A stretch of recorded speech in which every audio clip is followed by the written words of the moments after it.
Evening friends, आज मैं आपसे बात करने जा रहा हूं कि एक एआई जो मॉड्यूल होता है उसका हार्डवेयर कॉन्फ़िगरेशन कैसे करते हैं और सॉफ्टवेयर में जो एआई मॉड्यूल होता है वहां पे हम किस तरह से वहां पे उसका कॉन्फ़िगरेशन करते हैं। यही हमारे सामने एक एआई मॉड्यूल है जो कि एआई 8x12 बिट का है। एआई 8 का मतलब 8 चैनल का और 12 बिट का मतलब 4096 बिट का है। 2 की पावर 12 जितना वैल्यू आता है वो उसका वैल्यूएशन होता है बिट वैल्यू। यहाँ पे आप देखिए उसका पार्ट नंबर लिखा हुआ है 331-7K02-0AB0। ये सीमेंस का मॉड्यूल है।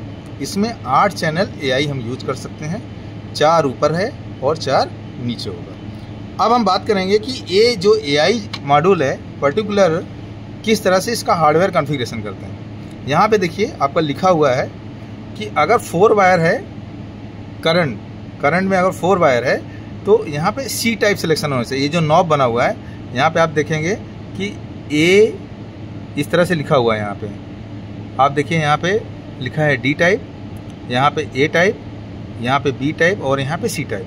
तो अगर 2 वायर हमारा सिस्टम तो इसको हम नॉब को बाहर निकाल करके इसको यहाँ पे ए डी यहाँ पे होना चाहिए। तो ये पोजीशन निकलेगी और निकाल के इसको यहाँ पे डी टाइप वाले में यहाँ पे आपको सेलेक्ट करना पड़ेगा। सेम आपका अगर सेंसर यहाँ पे 4 वायर है तो यहाँ पे सी टाइप होगा और अगर इस तरह का हमारा PT100 का है तो ए टाइप यहाँ पे होगा और अगर वोल्टेज फॉर्म में है तो यहाँ पे बी टाइप होगा। तो इस तरह से हमारा जो है पहला एक जो हम करेंगे इससे 2 चैनल की सेटिंग एक ही टाइप के सिग्नल में होगी।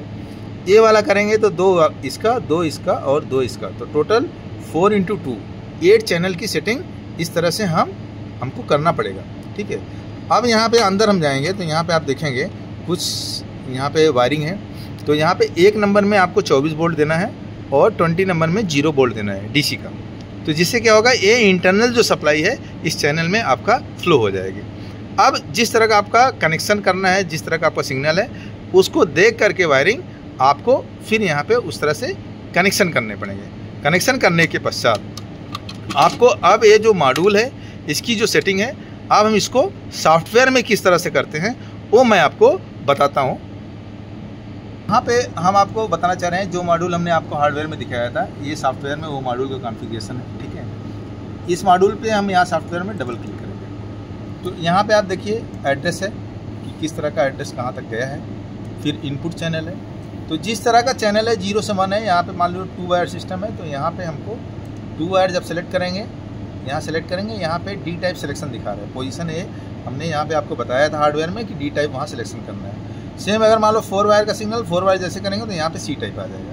तो जिस तरह का आपका सिग्नल रहेगा उस तरह से यहाँ पे आप सिलेक्शन करेंगे और सिलेक्शन करके इसको सेव कर देंगे। सेव करने के बाद आपको यहाँ पे ये सिलेक्ट करके हार्डवेयर को डाउनलोड मारना पड़ेगा। ध्यान रहे कि जब भी हार्डवेयर आप डाउनलोड करेंगे उस समय CPU आपका स्टॉप मोड में जाएगा और लाइन आपकी बंद हो जाएगी। तो ट्राई करना है कि पहले लाइन बंद हो और आप मेक श्योर हो कि कोई आपका डैमेज नहीं होगा तभी आप इसको हार्डवेयर डाउनलोड करिए। अदरवाइज आप अपने हाथ से मत करिए, आप अपने सीनियर से कंसल्ट ले लीजिए कि हमको करना क्या है, नहीं तो आप एक बड़ी प्रॉब्लम में फंस सकते हैं। तो अब इसके बाद हम क्या करेंगे आपको हम दिखाएंगे कि प्रोग्राम के अंदर जो एआई सिग्नल आ रहा है ये 12 बिट वाला किस तरह से स्केलिंग किया गया है। यहाँ पे आप देखिए हमने एक छोटा सा एक ट्रांसमीटर में यहाँ पे स्केलिंग दिखाया हुआ है। तो यहाँ पे ये आपका ट्रांसड्यूसर का इसके सिग्नल आ रहा है और इसको यहाँ पे क्या है इंटीजर से रियल में बदला हुआ है। रियल में बदलने के बाद एक काउंट जो आ रहा है इस काउंट को जैसे मैंने आपको बताया था 12 बिट का जो स्केल रेंज होता है वो 27,648 का स्केलिंग होता है। इस स्केलिंग के थ्रू इसको इस रेंज में सिग्नल को पास कराते हैं। तो सिग्नल अगर मान लीजिए इस रेंज से बाहर आएगा तो ओवर में आ जाएगा, कम आएगा तो लोअर में आ जाएगा। तो इससे ज़्यादा रेंज से बाहर ये सिग्नल जाने नहीं देगा, इसलिए लिमिटर लगाया गया है।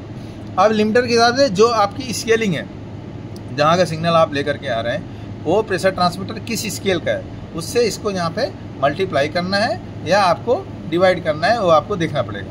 फिर आपको यहाँ पे एक्चुअल वैल्यू जहाँ पे यूज़ किया है उसके हिसाब से यहाँ पे दिखाया जा सकता है कि वहाँ पे क्या वैल्यू आ रहा है। ठीक है, और ये वैल्यू हमारा एक्चुअल हो जाता है। तो इस तरह से हम एआई का हार्डवेयर में प्रोग्राम के अंदर और आपका सॉफ्टवेयर में स्केलिंग किस तरह से करते हैं वो मैंने आपको ब्रीफली बता दिया है। अगर आपको पसंद आया है तो लाइक करिए। Thank you so much.